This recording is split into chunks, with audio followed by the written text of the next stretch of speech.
Em um vídeo para lá de comprometedor, ele, Ciro Gomes, partiu para cima dos ministros do STF, principalmente ele, o ministro Alexandre de Moraes, após esses áudios escandalosos da Folha. A Folha que vem fazendo o que promete, cada vez soltando mais áudios, e olha que são 6 gigabytes. Foram alguns e já tem causado tanta repercussão, vocês já imaginaram quando tudo isso vier à tona o que mais tem para ser revelado? Pois bem, Ciro Gomes, que conhece muito bem todos os bastidores da política, principalmente dele, Luiz Inácio Lula da Silva do PT, toda essa trama que o PT tem, resolveu quebrar o silêncio e revelar tudo. Revelações sobre o Supremo colocam mais combustível ainda nessa trama política, que está prestes a explodir. Quem sabe trazendo o primeiro pedido de impeachment, que não acontece há décadas. E ainda trazendo a queda dele, do governo Lula. Então, prepare-se, pega a pipoca e fica comigo nesse vídeo, porque realmente ele promete. Eu defendo a lei, o devido processo legal, porque sem isso é selva. E isso é o que nós precisamos examinar agora. O que está acontecendo mesmo, na verdade, fora dessa confusão adianta, que nós não temos nada que concordar nem entrar nela. O que está acontecendo é que lá no ano de 2019, olha bem, 2019, o ministro Toffoli, presidente do Supremo Tribunal Federal, resolveu nomear por portaria, sem sorteio, o que já é uma aberração, o ministro Alexandre de Moraes como presidente do inquérito que ficou com o nome de inquérito das fake news. Então, qual era o pretexto? Tem um artigo do regimento interno do Supremo que diz que quando um ministro for agredido na circunstância física do Supremo, é razoável, é legal que um ministro do Supremo seja ele próprio o presidente do... Forçando a mão, claramente forçação de barra, o ministro Toffoli entendeu que a esculhambação na internet dos canalhas era, vamos dizer, o caso moderno de uma agressão que aconteceu dentro do Supremo. Já está errado. Porque a diferença aqui é, se os ministros estavam sendo, como de fato estavam sendo, agredidos, insultados, ameaçados, etc, etc, etc, o caminho correto da lei que o ministro Toffoli deveria ter tomado, data máxima vênia, que é como nós advogados respeitosamente nos dirigimos criticamente às suas excelências, os magistrados, ele tinha que ter convocado a Procuradoria-Geral da República. Seria uma representação do presidente do Supremo, dando indicações, e a Procuradoria da República deveria fazer. O que estava acontecendo naquela data? De novo, a confusão institucional. Então, veja, você tem que a Procuradoria da República não exercia suas funções corretas, o ministro Toffoli, portanto, sem poder confessar, porque eles vivem se homenageando da boca para fora, e a canelada por baixo. Infelizmente, esse é o mundo de hipocrisias desse universo de Brasília, da corte em Brasília. Pois bem, porque eu achava que o Procurador-Geral da República não ia tomar as providências corretas, nomeou o ministro Alexandre de Moraes.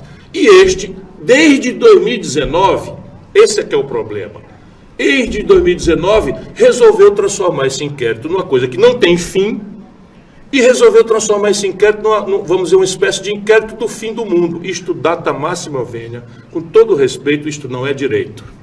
Isso é incorreto, isso está simplesmente produzindo nulidades para, inclusive, garantir a impunidade dos malfeitores, não é? Que deveriam ter sido já indiciados, já levados a julgamento, já com ampla defesa, já com presunção de inocência, já com as provas todas feitas. Não, está tudo se perdendo, 2019 para hoje, são quase 6 anos, 5 anos já.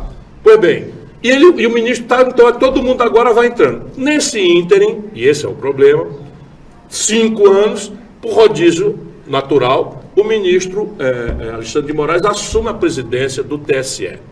Como presidente do TSE, ele tem lá um departamento que é natural, porque nós temos uma justiça especializada eleitoral e os tempos eleitorais são críticos. Você não pode esperar meses, dias, não sei o quê, por um recurso que às vezes está perdido. Então você tem lá, né, no TSE, uma espécie de poder de polícia, diferente do STF, que não tem.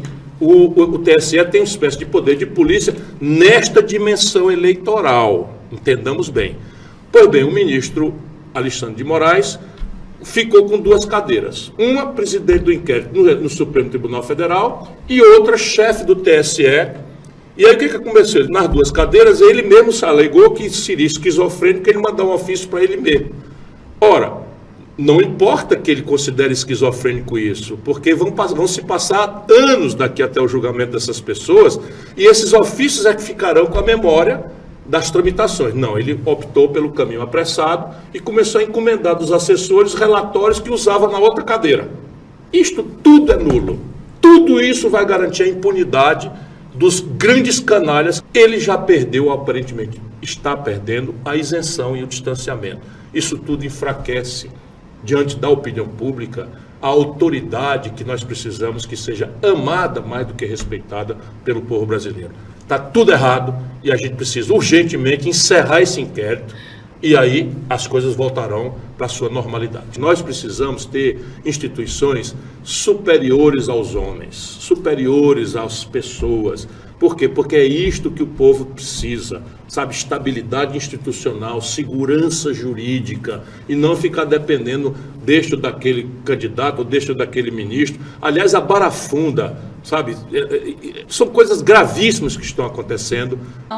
Agora ele vai revelar tudo sobre essas emendas PIX e o que está por trás desses bastidores, e ainda vai trazer uma bomba sobre o governo Lula. Então, continuem com a pipoca e vem com... Emenda parlamentar, em si, não é um problema.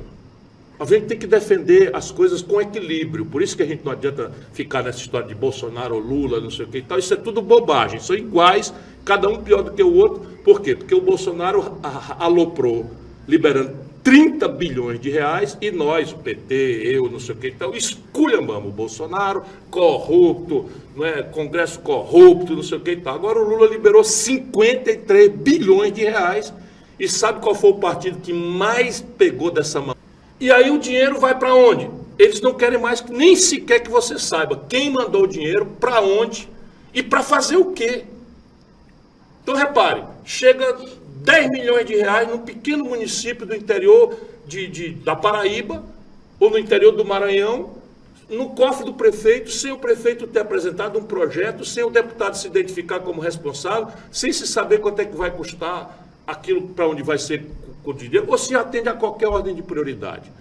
Isto passou da conta, isto virou um problema gravíssimo. E o governo Lula, e o Bolsonaro também, mas o governo Lula, eu penso o seguinte, deixa eu dizer aqui, eu não espero nada de uma direita corrupta de um país como o nosso, nem do mundo. A minha cobrança maior é sobre quem passou a vida inteira esculhambando os outros, a corrupção dos outros, a deformação dos outros, o elitismo dos outros, a precariedade dos outros, e quando está no poder faz pior do que os outros. Então vamos ter paciência, petezada aí, bota a viola no saco, que esse aqui não tem rabo de palha e sabe que a cúpula do PT virou uma organização criminosa. Só um otário, está escrito na newsletter, só um grande otário nesse país ainda imagina que tem alguma decência na cúpula do PT e no lulopetismo. Não tem mais nenhuma. São pragmáticos, estão jogando o jogo mais imundo que você puder imaginar e estão destruindo na juventude a própria crença no sistema democrático. Porque para eles todo mundo agora tem que ser corrupto, porque se não for assim não governa, é governabilidade. Mentira! Não é verdade, Itamar Franco nunca fez picaretagem dessa natureza para governar. Isso foi muito recentemente na história brasileira. Temos muitos outros exemplos. Enfim, Getúlio não fez, Juscelino não fez, tem muitos outros exemplos. Itamar não fez, eu já acabei de falar aqui, estava lá eu do lado dele, ajudei a fazer o Plano Real, e está fazendo 30 anos, eu estou terminando um livro para contar a verdadeira história disso aí. Pois bem, os caras agora fizeram isso e o volume de dinheiro é o maior da história. Você não tem mais dinheiro para nada e os caras têm autorização de 53 bilhões de reais. O que aconteceu? O abuso praticado com o consentimento do Lula, com o apoio do PT, com o apoio de todos eles, derivou para o judiciário. Uma parte das pessoas acham que o ministro Flávio Dino, porque foi ministro do Lula, porque era aliado político, etc., etc., estaria fazendo, digamos assim, com a mão do gato que o Lula tinha que fazer e não fez. Eu não creio, porque eu conheço a decência e a seriedade do Flávio Dino, fui colega dele na Câmara dos Deputados, e naquilo ali não tinha, na nossa época, eu e ele, não tinha essa esculhambação. Portanto, ele sabe que essa esculhambação é recente e viola a Constituição, viola as leis, viola a decência, viola a moralidade ante a, vamos dizer, a omissão dos órgãos de controle do Tribunal de Contas, do Ministério Público. É tudo, todo mundo de olho fechado para essa esculhambação dos grandes. Então, o que é que aconteceu? Ele deu a liminar suspendendo a liberação dessas emendas sem transparência. Imediatamente juntou-se a malta do Bolsonaro com a malta do Lula, PT e PL, juntos assinaram o recurso. Veja, eu estou rindo para não chorar. Entre no Google, meu irmão. Se você está duvidando, se você é um petista de boa fé, você tem que cobrar do seu partido que pare de fazer esse tipo de coisa, porque está destruindo o pensamento progressista e os valores, sabe, do campo progressista, do campo de esquerda do Brasil. Porque isso não pode. Pois bem, assinaram juntos um recurso. O Supremo Tribunal Federal, olha, essa aí merece elogio. Aí eu que critico, tenho que elogiar e botei força STF. Por 11-0, segurou a decisão corretíssima do ministro Flávio Dino. Agora, vamos lá, eu estou antecipando. Não é provável que esta coisa importantíssima historicamente para o Brasil se sustente. Eu, infelizmente, não gosto de comemorar essas coisas muito, porque conheço muito as coisas de Brasília. O que é provável que aconteça? Uma hora dessa, a turma do Deixa Disso já está jogando ali o jogo e tal. Daqui a pouco eles vão achar um acordo, né? Eu espero só que esse acordo se lembre de que não pode ser objeto de acordo o fim da transparência, não pode ser objeto de acordo a corrupção institucionalizada e não pode ser objeto de acordo a deformação mortal da democracia. Sabe quanto é que o Lula está liberando por cabeça da Câmara dos Deputados? 52 milhões de reais por ano. Aqui, estamos nos queixando do Congresso, da maioria do Congresso. Pois bem, com esta providência, o Lula está congelando, está engessando esta mesma deformação para o futuro.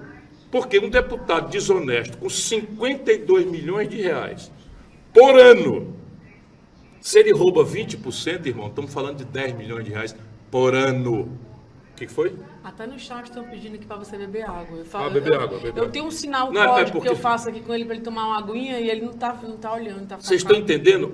Vai ter eleição agora. Quem que vocês pensam que um jovem vai entrar na política brasileira? Se algum professor, algum médico, algum defensor do meio ambiente vai entrar na política hoje em dia? Zero chance. Não adianta inventar cota para mulher, cota para negro.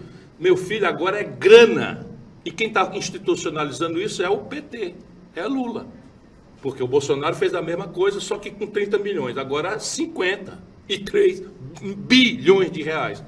Dividindo por 513 dá 52 milhões de reais. Por favor, lembrem que há exceções, e eu conheço algumas, são poucas, mas há exceções. O Lula editou a medida provisória 2 dias depois que os irmãos Batista compraram, chocando o mercado. Havia 12 termoelétricas à venda na Amazônia, todas micadas, e fazia meses que essas termoelétricas estavam ofertadas no mercado, ninguém queria comprar. De repente, não mais do que de repente, Joesley e Wesley Batista, os notórios irmãos Batista da JBS, corruptores profissionais da vida republicana, ex-vida republicana brasileira, compram as 7. Lá vou eu investigar. Aliás, uma jornalista do Globo, eu não estou lembrando o nome aqui, mas via ela... Malu Gaspar publicou isso. Então, repare, eles compraram.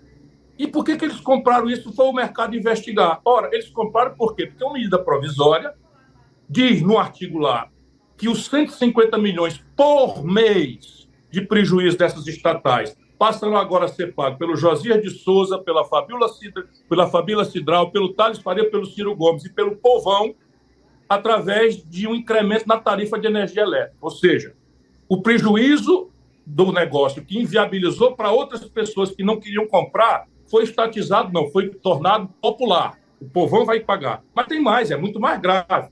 9 bilhões de reais é o passivo da Amazônia Energia, da Amazonas Energia.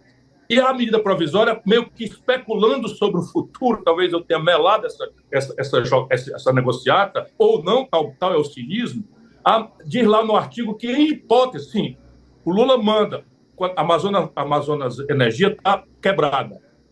em circunstância de quebradeira, diz a lei brasileira que é caso de cassação da concessão e assunção pelo Estado para fazer a consolidação, dado que a energia é um bem que não pode descontinuar a oferta. Nós estamos falando da energia do polo industrial de Manaus, de onde sai 8% da produção industrial brasileira, só para dar um exemplo prático. Pois bem, o que o Lula faz? Ao invés de cumprir a lei, manda a Agência Nacional de Energia Elétrica dar um jeito de flexibilizar os problemas da Amazonas Energia, e diz que, em caso da iniciativa privada comprar a Amazonas Energia, o passivo de 9 bilhões de reais dela vai ser convertido, olha, meu irmão, em ações do sistema Eletrobras, que, por sua vez, está controlado pelos os três controladores das Americanas, a grande turbofraude das Americanas, que também foi denunciada na newsletter com detalhes, mostrando que quem presidia a reunião do Conselho de Administração, ainda que não fosse formalmente membro dela, era o Sicupira. Mas as revelações dele não ficaram só no ministro do Supremo, não. Vocês, o que acharam das revelações dele, Ciro Gomes? Vocês viram quem paga a conta? Somos nós, o povo brasileiro, diante desses absurdos que Lula vem fazendo. E o que você achou dessa análise perfeita dele em relação aos ministros do STF? Deixe aqui nos comentários, eu quero muito saber sua opinião. Tanto vocês quanto a sua opinião é muito importante para mim. Muito obrigada a todos vocês. Compartilha muito esse vídeo. Até o nosso próximo encontro.